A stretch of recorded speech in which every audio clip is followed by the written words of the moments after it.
चांबडी ही चमकते उन्हात न लाखाला खादीचा पांढरा शर्ट खाकी पण टाकून मी टाकाटक चेहऱ्यावर तेजपणे चकाचक आवाजात वजनी मित्रांनो, सीएनजी प्रत्येक कार ओनरला वाटत असतं आपल्या गाडीने ऍव्हरेज जो आहे तो जास्त द्यावा. त्यामुळे पेट्रोल कार ज्यांच्याजवळ आहे ते लोक विचार करत असतात की मी माझ्या गाडीमध्ये सीएनजी फिट करून घेऊ का, त्याची काय फायदे आहेत, काय नुकसान आहेत, त्याबद्दलच आपण ह्या व्हिडिओमध्ये पटकन बोलणार आहोत. मित्रांनो, त्याचे फायदे जे आहेत ते क्वचितच आहेत. एक म्हणजे तुमची रनिंग कॉस्ट कमी होईल आणि दुसरं म्हणजे प्रदूषण जो आहे तो कमी होईल.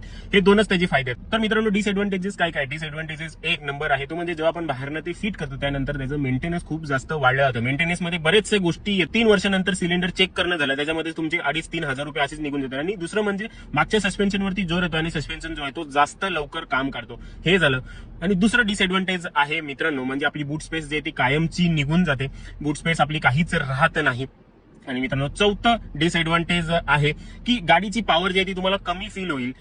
गाडी पटकन पिकअप पकडणार नाही जशी पेट्रोल कारमध्ये पकडते. आणि सगळ्यात मोठा डिसएडव्हान्टेज म्हणजे बाहेरने फिटिंग करण्यासाठी तुम्हाला मिनिमम 50,000 रुपये खर्च येईल.